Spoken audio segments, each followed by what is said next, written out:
साथ मौजूद हैं डॉक्टर चतुर्वेदी। डॉक्टर चतुर्वेदी, आपका बहुत बहुत स्वागत है हमारे चैनल में। डॉक्टर चतुर्वेदी जी, आज मैं आपसे जानना चाहूँगा कि सबसे पहला मेरा सवाल है आपसे कि कोरोना को लेकर आप क्या सोचते हैं? जो आप भी सोचते होंगे। वैसे कोरोना को लेकर आज की डेट में, आज पिछले 4-5 महीनों से जो हम लोगों ने फील किया है, जो हम देख रहे हैं, उसके हिसाब से हमें लगता है कि हमें कोरोना से बचना है अगर, तो उसके लिए प्रिकॉशन से बेस्ट कुछ नहीं है। प्रिकॉशन का मतलब होता है कि मैं जितने भी गाइडलाइंस आए हैं, जो हमारी सरकारी गाइडलाइंस जो हमें दी जा रही है और जो मेरी भी एज अ डॉक्टर जो कहती हूँ मैं कि हमें अगर बोला गया है कि 2 गज की डिस्टेंस बना के रखनी है तो वाकई बना के रखना है। हमें माउथ मास्क पहन के रखना है तो हमें रखना है। हमें हल्दी दूध बोला गया है लेने के लिए, गुनगुना पानी बोला गया है, योगा बोला गया तो हमें करना है। क्यों? ये हमारी इम्यूनिटी को बढ़ाता है। हमारी बॉडी वीक हुई और कोरोना ने हमें अपना हिस्सा बना लिया। तो इसलिए कोरोना एक महामारी है, उससे बचने के तरीके ही हमें बताना है। उससे डरना नहीं है लेकिन बचना जरूर है। मैम, कोरोना को लेकर जिस तरह से आपने बोला कि कोरोना को लेकर काफ़ी सावधानियां बरतने की ज़रूरत है और जो प्रिकॉशन आपने बताए हैं वो करना बहुत ज़रूरी है, लेकिन इतना लंबा वक्त हो चुका है और आप भी समझते हैं कि हमारे यहाँ 65% से ऊपर की आबादी जो है वो एक मिडिल क्लास फैमिली से बिलोंग करती है और उनको समझाना काफ़ी मुश्किल हो गया है, क्योंकि कहीं ना कहीं आप आज के वक्त के दौर के हिसाब से देखा जाए तो कोरोना को ना एक गवर्नमेंट से रिलेटेड कर दिया है कि कोरोना सरकारी हो गया है। इसलिए लोग लापरवाह हो गए। सरकारी हो गया नहीं, सरकार आपकी मदद कर रही है। सरकार अगर आपको इसमें मदद नहीं करती है तो शायद एग्जाम्पल की बात करते हैं, आज आप ही ने कहा लंबा समय बीत गया है। कितने समय तक हम लॉकडाउन कर सकते हैं? हम एक लंबे समय तक लॉकडाउन नहीं कर सकते हैं, क्योंकि हमारे यहाँ की आबादी में गरीबी तबके के लोग भी हैं, मिडिल क्लास भी हैं। तो भाई किसी के पास इतना स्टोरेज नहीं होता है कि वो उस चीज़ को संभाल सके। इट मीन्स लाइक अगर एक मजदूर है जो डेली मजदूरी करके पैसा कमा रहा है, उसके पास खाने के लिए नहीं है, भाई वो अपने हिसाब से पैसा कमाता था, अपने हिसाब से रोटी बना के खाता था। आज उसको सरकार 2 रुपये दे रही है, उस 2 रुपये में उसको शिकायत है। भाई सरकार 2 रुपये एक आदमी को नहीं, बहुतों को दे रही है 2 रुपये। समझ रहे हैं ना? तो लोग उस चीज़ को भूल चुके हैं। लोगों को लगता है ये सरकारी हो गया तो हमें लापरवाह हो जाना चाहिए। लापरवाह नहीं, अगर आप फैलते हैं, आप कैरियर बन जाते हैं। आप दूसरों के लिए तो छोड़िए, अपने लिए तो नुकसानदायक है ही, दूसरों को भी आप कितना नुकसान करते हैं। तो मुझे लगता है कि लोगों का भी सोच बदलनी पड़ेगी। सरकार का इसमें कोई रिश्वत नहीं है। सरकार कोई ये नहीं है कि सरकार ने इसकी ठेका ले लिया है। सरकार हेल्प कर रही है, मदद कर रही है, क्योंकि हम भारत जैसे देश में हैं जहाँ पे हमारी सरकार बुजुर्गों को सबसे पहले बचाती है, बच्चों को बचाती है। उनको लगता है कि नहीं, हमारे यहाँ मौतें नहीं होनी चाहिए, हमारे लोगों को ज़्यादा तकलीफ नहीं होनी चाहिए। कोरोना को लेकर हम बात करते तो आज के वक्त के हिसाब से अभी के हालात क्या है? हम कोरोना को जिस तरह से लोग इसको इतना लाइट में ले रहे हैं और काफ़ी डॉक्टर्स के ऑफिशियली बयान और ट्वीट्स और काफ़ी ऐसे वीडियोस सामने आए हैं जिन्होंने इसको बहुत ही डिलाइट किया है और बताया कि कोरोना नाम का कोई भी ऐसी महामारी कुछ भी नहीं है, सिर्फ यह फ्लू से बढ़कर एक छोटा सा कुछ भी नहीं, जो सर्दी और खांसी से भी काफ़ी छोटा है। देखिए, अगर इसकी बात की जाए कि कोरोना महामारी नहीं है, तो मैं डॉक्टर होने के नाते बिल्कुल इस चीज़ के उसमें नहीं हूँ कि कोरोना महामारी नहीं है। मैं ये नहीं कहती कि इससे डेथ रेट बहुत ज़्यादा है या बहुत कम है या बिल्कुल नहीं है या बितले बढ़ सकते हैं या घट सकते हैं, लेकिन मैं ये ज़रूर बोलना चाहूँगी कि अगर ये महामारी नहीं होती तो जिसके घर में मौत हो रही है ना, उससे पूछिए। जिसके घर में 25 साल का बच्चा भी जा रहा है, जिसके घर में 10 साल का बच्चा भी गया और जिसके घर में 80 साल का भी गया, उससे पूछिए कोरोना क्या है। वो बोलता है मैं तो कंटिन्यू घर में रहा फिर भी मुझे हो गया। कैसे? इतना बड़ा देश, आज अमेरिका जैसा देश, ये रोड, आज हम 50,000 की डेथ में आ गए हैं, तो कैसे? लेकिन मैम, आज आम जनता के मन में एक ख्याल है और काफ़ी बड़ी गहरी सोच बन चुकी है कि सरकार द्वारा दिए गए निर्देश का सभी ने पालन किया। शुरू में समथिंग 2 महीने तक पूर्ण लॉकडाउन किया गया पूरे भारत में, सभी ने उसका, लेकिन जब समथिंग 25 से 30 हज़ार केस थे तो आपने पूरे भारत को लॉकडाउन कर दिया गया। लेकिन आज 25 से 26 लाख केस हो चुके हैं पूरे भारत में, तो शायद आपके हिसाब से काफ़ी गंभीर स्थिति है। तो अब पूरे भारत को लॉकडाउन को पूरा खोलना, तो यह आने वाले वक्त को किस तरह से देखा जा सकता है? मैं अगर सरकार ने 3 महीने का, 4 महीने का या स्टेट वाइज अभी भी परमिशन है कि आप बिल्कुल लॉकडाउन कर सकते हैं, कहीं भी आप रोक सकते हैं अपने आप को, सरकार चाहेगी तो, केस को बढ़ते देखते, कोरोना की स्थिति को देखते हुए। अगर सरकार 3 महीने नहीं रोकती तो जहां आज है ना हम, मेरा भी मानना है और सरकार का भी यही मानना है लगभग, कि अगर हम जिस स्थिति में आज हैं, हम पहले हो जाते, बहुत पहले हो जाते। हम एक डेंस पॉपुलेटेड एरिया में रहते हैं, मतलब हमारे पास लोग इतने एजुकेटेड भी नहीं है। उसको आप कहते हैं 2 महीने 3 महीने लोगों ने पालन किया, आज क्यों नहीं कर पा रहे हैं भाई? बाहर जाइए, सरकार ने आपको ये थोड़ी ना कहा है कि आप बाहर मत जाइए, बाहर जाइए, सामान लीजिए तो माउथ मास्क लगाइए ना, मत थूकिए कहीं भी चलते वक्त। क्यों थूक देते हैं आप? पीछे गाड़ी में डाल रहे हैं, कहीं भी थूक दिया आपने, ये लापरवाही आप कर रहे हैं। सरकार ने आपको उस समय रोका था कि भाई आप 3 महीने में, मैं आपको दे रहा हूँ कि हम उतनी एक्सट्रीम में ना पहुंचे। आज जहाँ है हम वो पहले ही 2 महीने 1 महीने में पहुंच जाते। तो ये स्थिति देखते सरकार का एक लंबी ब्रॉड स्पेक्ट्रम की सोच है। डॉक्टर्स हैं आप, एक फीमेल डॉक्टर होने के नाते आप फील्ड पर जाते होंगे, तो किस किस तरह की परेशानियों का सामना करना पड़ता है आपको? बहुत, वो तो देखिए अभी तो मौसम बहुत ठीक है, गर्मी में पहले तो लोगों की तिरस्कार का जो हमने सामना किया है उसके बारे में तो हम कुछ कह ही नहीं सकते। लोगों ने हमें बहुत दुत्कारा दी है, बैठने को भी नहीं दिया। इवन कभी हम बेहोश होते होते अगर हमने गलती से भी पीपी उतार दी है कहीं पे, भाई हम भी इंसान हैं, डॉक्टर्स हैं तो इंसान भी हैं, अपनी जान भी हमें भी प्यारी है, हमारे भी घर वाले हैं, बच्चे हैं, माँ बाप हैं, सब हैं। उतार दिए तो लोगों ने हमें किस नज़र से देखा है कि आप उसकी बात नहीं कर सकते। वो तो सीधे बोलते हैं अरे हम यहाँ शिकायत कर देंगे मुझसे।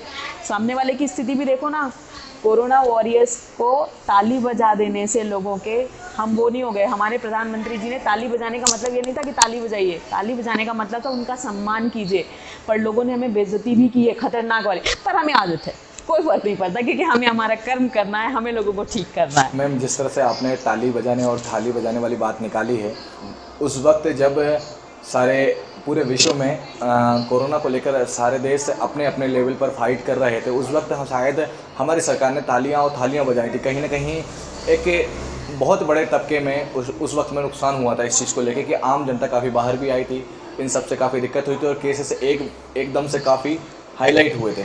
नहीं, ये नहीं कह सकते कि हमारे प्रधानमंत्री जी ने ताली बजाई या घंटी बजवाई तो उससे हुआ। ये लोगों की सोच है। उनने कहा था ताली बजाने का मतलब है, घंटी बजाने का मतलब सम्मान करना। ये नहीं कि घर से बाहर निकल जाइए जुलूस निकाल लीजिए। लोगों ने कर लिया उसको। लोग तो हमारे यहाँ कुछ भी हो तुरंत नाचने लगते हैं, तुरंत बात। तो ये लोगों की सोच है, खुद की भी सोच होती है इंसान की। एक मंत्री कितना कह सकता है, वो रिक्वेस्ट कर सकता है आपसे, आके आपके घर देख नहीं सकता। तो लोगों को ये समझना होगा। मैम, ज़मीनी लेवल पर आपने काफ़ी टेस्ट किए हैं और आम जनता से काफ़ी आप रूबरू हुए हैं, तो आम जनता कहाँ तक जागरूक है? आज की डेट में बहुत सारे लोग जागरूक हैं, बहुत जागरूक हैं, ऐसा भी नहीं कह सकते। हाँ, लेकिन कुछ लोग हैं जो नहीं करना चाहते, जिनको लगता है कि कोरोना कोई बीमारी नहीं है। सोशल मीडिया का फ़ायदा भी है तो नुकसान भी। कुछ नुकसानों में ये भी है, हो सकता है किसी डॉक्टर ने अगर ये कहा है कि नहीं है तो उसके पास अपने प्रूफ्स हो, वो दिखा दे मीडिया को क्या प्रूफ्स हैं, ठीक है। और गवर्नमेंट के पास अपने प्रूफ्स हैं, और हम जो आए दिन कर रहे हैं हमारे पास हमारे प्रूफ्स हैं। कि भाई हम तो देख रहे हैं ना किसको हो रहा है किसको नहीं हो रहा है, हम तो आए दिन देख रहे हैं। और हम इवन हर समय फेस करते हैं कि हमारी एक गलती हमें कब पॉजिटिव बना सकती है। ओके मैम, जब हम आम व्यक्ति का किसी का भी कोरोना की हम जांच करते हैं तो उसके बीच के अंतराल का जो वक्त होता है, उस बीच में कोरोना को लेकर हम किस तरह की प्रोसेस होती है कि उसकी पॉजिटिव रिपोर्ट आने तक की क्या प्रोसेस है? यूजुअली क्या है कि अगर आप कोई भी व्यक्ति नॉर्मल अपना सैंपल नहीं कराना चाहता है, मन में डर, पहली चीज़। दूसरा, अगर कोई व्यक्ति सिम्टोमेटिक है, ठीक है, यूजली आजकल जो एक सिम्टम है बहुत ज़्यादा उसमें है कि लोगों को नाक की जो सूंघने की क्षमता है वो कम हो जा रही है, टेस्ट कम हो जा रहा है। तो लोगों को ये चीज़ समझ में आने लगी। डायरिया भी एक सिम्टम में आ गया। जो फ्लू था सिम्टम वो तो था ही, उसके साथ ये सिम्टम्स भी हैं जो बड़े कॉमन हो चुके हैं। यूजुअली लोगों में आज की डेट में ये सिम्टम्स देखे। और मान लीजिए कोई कहता नहीं मेरे को तो कुछ नहीं था, हो ही नहीं सकता कि उसको कुछ नहीं था। उसको पिछले 10 दिन के अंदर में या 5 दिन के अंदर में कहीं ना कहीं फीवर आया होगा, वो भी नॉर्मल आता है, तो लोग उसे सोचते हैं कि अरे वो तो ठीक है, या कभी खराश हुई होगी, ठीक है, ये होता है। अगर आप हिस्ट्री निकालेंगे तो निकलती है, क्योंकि मैंने निकाली है।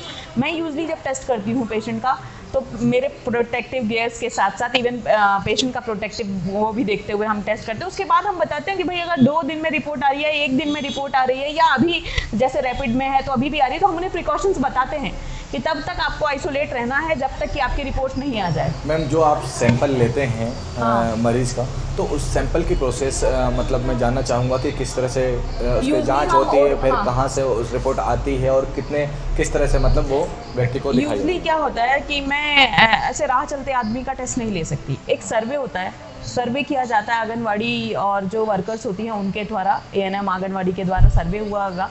उसके बाद वो स्क्रीनिंग टीम के पास जाता है, जिसमें टेम्परेचर देखते हैं, पल्स मतलब ऑक्सीजन सेचुरेशन देखते हैं, पल्स देखते हैं, ये सब देखा जाता है। वो उसके बाद लिस्ट आउट करते हैं, ठीक है। फिर जो RI पटवारी जी हैं, ये जो राजस्व विभाग है हमारा, वो उसकी एक चेन चलती है जो कांटेक्ट ट्रेसिंग करती है कि इस आदमी को पॉजिटिव है अगर, तो उससे कितने लोग मिले हैं, उस आदमी को पकड़ेंगे। अब वो जो कांटेक्ट ट्रेसिंग के थ्रू अगर कोई सामने वाला आता है, उसके बाद आती है वो लिस्टिंग सैम्पलिंग टीम के पास कि अब इनका सैंपल करना है। हम सैंपल करने जाना है, सैंपल करने गए, वहाँ पे यूजली हमें वो बंदे को बुलवाया जाता है, RI पटवारी के द्वारा जो है वो लोग बुलाते हैं, हम सैंपल लेते हैं। सैंपल लेने के बाद एक वॉयल होती है जिसमें RT-PCR किया जाता है, जिसमें हम ओरोफेरिंग से, थ्रोट के थ्रू और नेजोफेरिंग के थ्रू टेस्ट स्वैब कलेक्शन करते हैं। स्वैब करने के बाद हम वॉयल में डाल देते हैं, उसको टाइटली पैक किया जाता है, 3 कवरिंग्स की जाती हैं, नाम और उसकी सॉफ्ट कॉपी की एंट्री SRFID ये जनरेट की जाती है, फिर लैब में भेज दिया जाता है। अब then from here the work is from lab only. अब वो लैब का है आगे का procedure, so I can't explain that much about. ठीक है मैम, इसके अलावा एक चीज़ और है कि जिसे हम जो भी हमारे लैब पे जाती है, आपने जो बताया और जिस तरह से पूरी प्रोसेस, क्या हम मशीनों पर यकीन कर सकते हैं? मशीनों पर नहीं करेंगे तो दूसरे। मैम हमारी भारत की पहली जो देखा जाए रिपोर्ट के बाद सबसे पहले एक सेलिब्रिटी कनिका कपूर जो हैं, उनकी रिपोर्ट आई थी, समथिंग 6वीं या 7वीं उनकी रिपोर्ट जो है वो नेगेटिव आई थी। तो एकदम से पॉजिटिव और नेगेटिव, पॉजिटिव नेगेटिव, इसमें किस तरह की प्रोसेस चल रही है आकर? क्योंकि आम जनता काफ़ी इसको मतलब ऐसा कुछ नहीं है कि पॉजिटिव नेगेटिव, एक थ्रेशोल्ड लेवल है। सामने वाला 10 दिन, 12 दिन, 14 दिन का क्वारंटाइन इसीलिए रखा गया है। 10 दिन तक तो वो उसमें चांसेस रहते हैं कि वो पॉजिटिव ही है। उसके बाद 10th के बाद ICMR की गाइडलाइंस थोड़ी चेंज हुई कि सामने वाले का जो कोरोना मतलब बहुत इन्फेक्टेड फेज में नहीं रहता सामने वाला, वो धीरे धीरे नॉर्मल हो जाता है, नॉर्मल रूटीन लाइफ जीने लगता है वो। तो हम ये नहीं कह सकते। अब हम उसका टेस्ट कराते हैं, किसी का इम्यूनिटी बहुत अच्छा था, 14वें दिन में उसकी नेगेटिव आई रिपोर्ट, किसी की पॉजिटिव आई रिपोर्ट, सेकंड रिपोर्ट ये। मैम एक आप गवर्नमेंट एम्प्लॉय हैं और सरकारी डॉक्टर्स हैं, तो काफ़ी दिक्कतों का सामना करना पड़ता है, तो आप सरकार से क्या उम्मीद करते हैं कि सरकार को क्या सुविधाएं जो है ना वो सरकारी अस्पतालों में बेहतर करना चाहिए और बढ़ानी चाहिए, उससे आप लोगों को काफ़ी आसानी होगी, जो कोरोना के अलावा भी और भी पेशेंट आते होंगे तो उससे रिलेटेड? देखिए आज की डेट में मुद्दा ये है कि कोरोना के अलावा अगर दूसरे पेशेंट्स हैं, सबसे पहले तो सेग्रीगेशन ऑफ द पेशेंट्स, क्योंकि 10 लोग अगर मेरी एक ही लाइन में खड़े हैं तो बहुत मुश्किल है मुझे पहचानना कि ये कोरोना पॉजिटिव है, ये कोरोना नेगेटिव है। तो segregation of patient is very important on that basis. तो उसके लिए हमारी गवर्नमेंट वैसे आजकल रैपिड एंटीजन टेस्ट इसीलिए किया गया और बहुत ज़्यादा प्रमोट कर रही है उस चीज़ को कि जल्दी ही हमें पता चल सके। कोई भी इंसान, जैसे आज मुझे सर्दी खांसी तो मैं कभी डॉक्टर के पास नहीं जाऊँगी जल्दी, ये ह्यूमन नेचर है, नहीं जाता आदमी 3 या 4 दिन 5 दिन इंतजार करता है। तो रैपिड एंटीजन टेस्ट ये सबसे बहुत जल्दी पता चल जाता है, हम उसी समय सेग्रीगेट कर देते हैं सामने वाले को। तो ये चीज़ हो गई। दूसरी गवर्नमेंट ने ANM और छोटे छोटे जैसे संजीवनी क्लिनिक्स के बारे में आप देख रहे होंगे, मोहल्ला क्लिनिक, संजीवनी क्लिनिक या CSC PSC छोटे छोटे लेवल पर इसलिए बनाए कि लोगों को उतना ट्रैवल ना करना पड़े।